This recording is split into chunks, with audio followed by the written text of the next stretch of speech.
Hello everyone. मैं प्रीति शुभदर्शिनी हूँ, Arvin Kotler fellow from 2025 batch from Tel Aviv university Israel. आज मैं डिस्कस करने वाली हूँ कैसे एक वॉर सिचुएशन में, एक वॉर सिनेरियो में मीडिया वॉर भी होता है एंड कैसे प्रोपेगेंडा फैलाया जाता है, कैसे स्टोरीज को मैनिपुलेट किया जाता है, फेक नैरेटिव्स को स्प्रेड किया जाता है। एंड इसमें एक केस स्टडी मैं दूंगी, दैट इज इंडिया और पाकिस्तान का भी ऑपरेशन सिंदूर जो हुआ है, उसमें कैसे नैरेटिव्स को मैनिपुलेट करके हम लोग का अलग टाइप का स्टोरीज आ रहे हैं।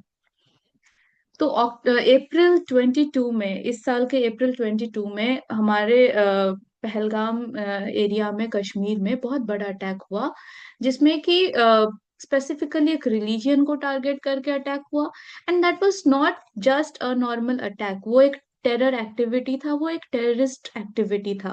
That was not just an attack, और वो एक हमास स्टाइल का अटैक था जो 7 अक्टूबर को हुआ था, लास्ट 2 इयर्स, 2 साल पहले।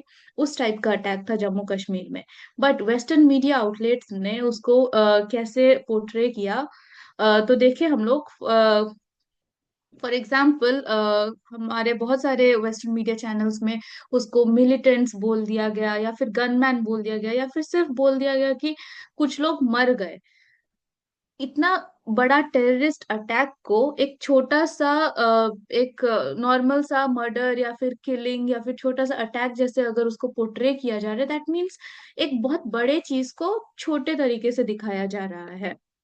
फॉर एग्जाम्पल, CNN वर्ल्ड में बोला गया कि dozens killed as gunman massacre, मतलब बोल रहे जो बंदूक वाले लोग थे उन्होंने ये किया है, बंदूक वाले लोगों की वजह से ये सब हुआ है अटैक।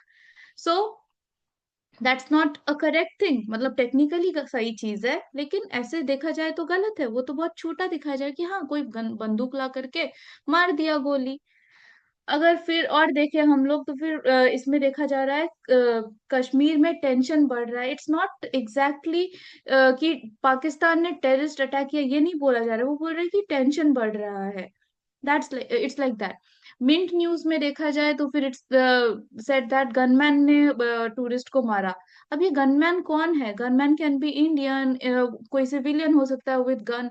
बट नहीं, gunman is not the correct term, उसको टेररिस्ट बोलना चाहिए and it should be terrorist. और यही सब तरीकों से व्हाइट वॉश किया जाता है चीजों को कि हाँ ये तो एक छोटा सा कुछ एक इंसिडेंट हुआ। जब तक हम लोग स्ट्रॉन्ग वर्ड्स यूज नहीं करेंगे तब तक ये सारे इंसिडेंसेस छोटे ही दिखेंगे हम लोगों को। यहाँ पे भी जैसे लिखा हुआ है वापस से कि टूरिस्ट को मारा गया।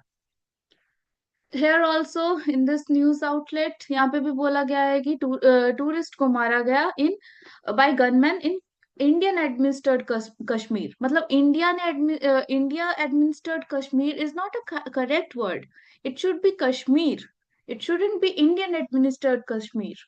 बिकॉज हम लोग सबको पता है कि Kashmir is a part of India.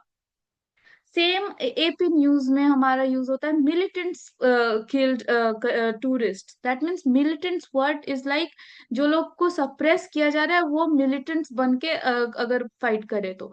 Terrorist and militants are different words, और इसीलिए वर्ड्स को सही से यूज करना चाहिए।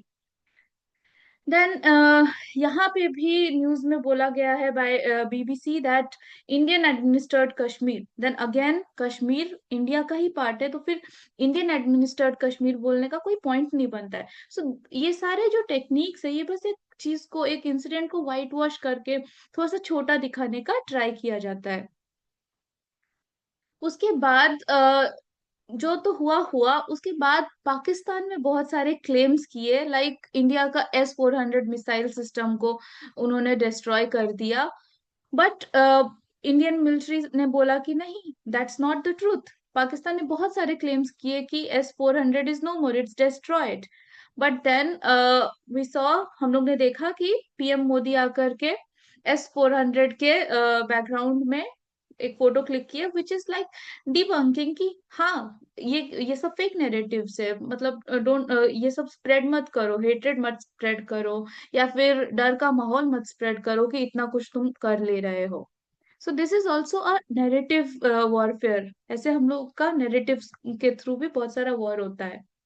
और भी बहुत सारा ऐसे न्यूज देखा जा रहा था कि पाकिस्तानी एयरफोर्स ने बहुत सारे हमारे चीजों को, हमारे एयरक्राफ्ट्स को और मिसाइल्स को इंटरप्ट कर दिया है, इंटरसेप्ट कर दिया है, या फिर डिस्ट्रॉय कर दिया, which is again a fake news.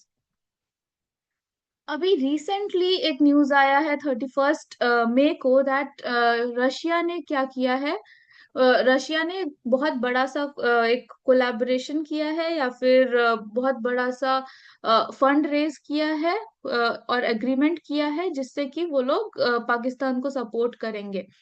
सो ये वाला नैरेटिव भी बहुत टाइम तक स्प्रेड हो रहा था।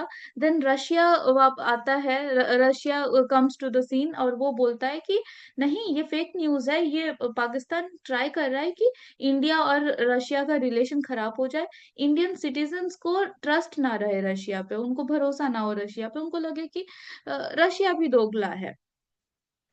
सो फिर से फैक्ट चेक करके रशिया को आना पड़ा इधर मीडिया में, और बोलना पड़ा कि ये सब झूठ है, ऐसा कोई multi billion billion dollar agreement sign नहीं हुआ है रशिया और पाकिस्तान में, और ये सब फेक न्यूज है, जस्ट ताकि हम लोग का इंडिया और रशिया का जो रिलेशन है वो खराब किया जा सके।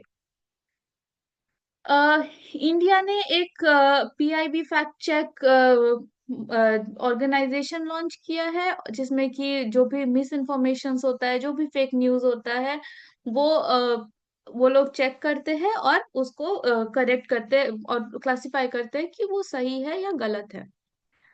तो पाकिस्तान का जो फेक प्रोपागेंडा चल रहा था, वो कुछ हद तक इंडिया में तो कम हुआ है, बट ऐसा नहीं है कि कम हुआ है। बहुत जन को अभी भी लगता है कि ये जो पाकिस्तान का मीडिया आउटलेट बोल रहा है वो ट्रू है। बहुत जन को लगता है कि it was not a terrorist attack, उनको लगता है कि ये गवर्नमेंट ने किया है या फिर कोई सिविलियंस ने किया है। ये आज भी बहुत सारे लोगों को लगता है।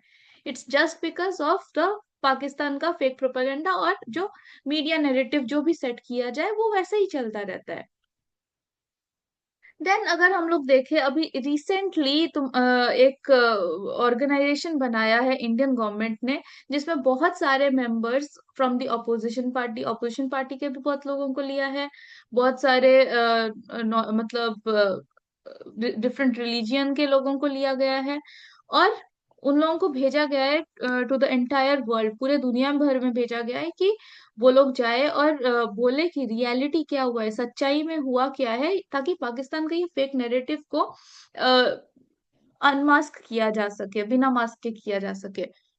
सो ओवैसी ने एक्सपोज किया कि इन सऊदी अरबिया ओवैसी एक ऑपोजिशन पार्टी में है, एंड वो बाय रिलीजियन एक मुस्लिम है, बट वो आकर के बोले हैं सऊदी में कि there are 240 million proud Indian Muslims, कि इंडिया में 240 मिलियन इंडियन मुस्लिम्स है, और वो बहुत प्राउड है अपने इंडियन ओरिजिन को लेकर के और अपने इंडियन नागरिकता को लेकर के।